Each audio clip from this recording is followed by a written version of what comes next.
Let's pull up the tape, wipe the whiteboard totally clean, and get right into it. Today, we're answering literally the most explosive question in modern football. We are breaking down this brutal clash between an aging legend and the terrifying, high-velocity new generation that is, frankly, taking over the sport. It's a massive battle of tactical ideologies, a total shift in the tectonic plates of the beautiful game. And honestly, it's the exact kind of high-stakes drama that keeps every tactico awake at night. So here's the question, dividing fan bases, pundits, and dressing rooms globally right now. Is Cristiano Ronaldo officially holding Portugal back, or is the football world just itching to move on to the next big thing? We're looking at a fundamental shift out there on the pitch. The game is evolving faster than ever, pivoting hard toward relentless pressing and just absurd physical dynamism. And when you look at how top-tier teams structurally set up to win nowadays, it forces a really difficult, almost unsentimental conversation about one of the greatest to ever lace up a pair of boots. Section 1. The Portugal Dilemma. Let's look at the tactical reality. To really grasp the weight of this whole situation, you've got to look directly at the pitch. Look at Portugal's opening Group K matches, specifically that agonizing 1-1 draw against DR Congo. Now, we all know Portugal possesses one of the most elite, star-studded squads on the planet, right? They've got absolute ballers in every single position. So when you roll out a squad packed with Europe's elite playmakers, a draw like this, it sets off blaring tactical alarm bells in the scouting community. It's not just a bad day at the office. It forces us to stop and ask, what exactly is short-circuiting their attacking shape? I mean, when you have a Ferrari engine, you simply don't expect it to stall out in first gear. 0. I want that number to really sink in for a second. In that highly frustrating draw, arguably the greatest goal scorer in human history didn't register a single shot on target. Not one.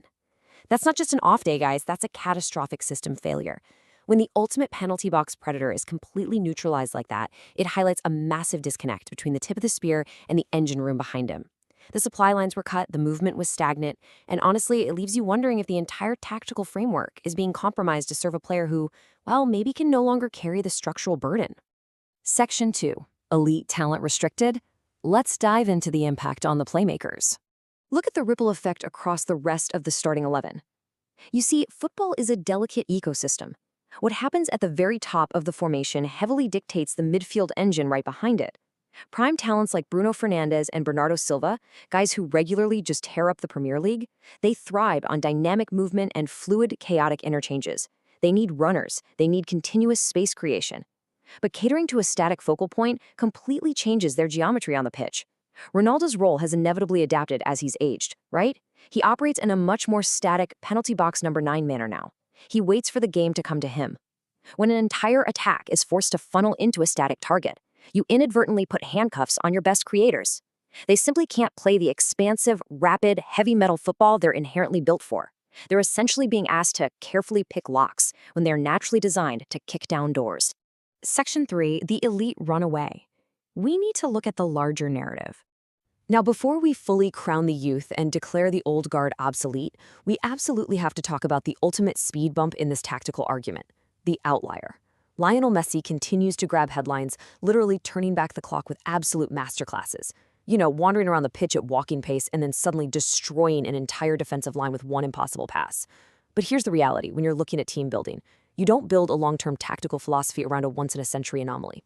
Actually, scratch that. Messi is the rare exception that proves the rule of how ruthless the clock really is in this sport. For 99.9% of players, age forces a steep, unavoidable decline. Meanwhile, the rest of the elite tactical setups in world football, they're sprinting away in the exact opposite direction. So, let's put the tapes side by side. The aging legend versus the new vanguard. The sport is evolving at an absolute breakneck speed right now, and the tactical contrast is staggering. We're looking at a fundamental shift in how the game is played. The gap between the traditional center forward and the modern attacking weapon has literally never been wider. The new vanguard, led by absolute freaks of nature like Kylian Mbappe and Erling Haaland, they're actively rewriting the tactical manual. We're talking about raw physical dynamism, rapid, suffocating pressing from the very front line, high-velocity pace that breaks down a defensive block in seconds. When you watch Haaland blast home a goal with the sheer, terrifying power of a cyborg, or Mbappe execute a blindingly fast step-over that leaves world-class defenders just stumbling in the dust, you're looking at the standard for the future. This is a relentless style of play that simply overwhelms older, static defensive setups.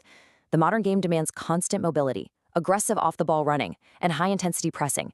These kids are making the old guard look obsolete by setting a physical tempo that's almost impossible to match without youth on your side. Section 4. Martinez's ultimate decision. So here's the harsh, unavoidable truth we have to face. Ronaldo's legacy is permanently etched in stone. Nobody can ever take away his history, his trophies, or his mind-bending records. He's an undisputed titan of the game, for sure. But modern football is a ruthless, unsentimental machine that only cares about the next 90 minutes on the grass. The burden of legacy is heavy, yeah, but a national team manager has to look at the pitch as it breathes today, right now, not the highlight reels from 5 or 10 years ago. You simply cannot press a modern elite midfield with nostalgia. Which brings us to Roberto Martinez's ultimate tactical ultimatum. Can he somehow design a bespoke system that masks Ronaldo's static movement while simultaneously unleashing the prime explosive talents of Fernandes and Silva? Or is it finally time to cut the cord, embrace the raw physical dynamism of the new generation, and let the youth run wild? It's arguably the toughest job in international football right now. Let the debates rage, everyone. I want you to drop your own tactical verdicts in the comments below. Thanks for tuning into this explainer, and keep your eyes on the pitch to see how this vanguard continues to change the game.